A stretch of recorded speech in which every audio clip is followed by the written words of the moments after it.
از دست زمانه به مهر و وفا خون میشود. سرود برای پسران نسبت مادران غمخوار مادر باشید، مادران را دوست دارید.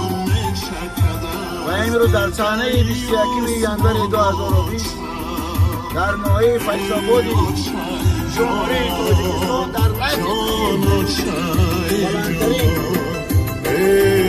شمال به جنوب می‌رود. در تماشای برفی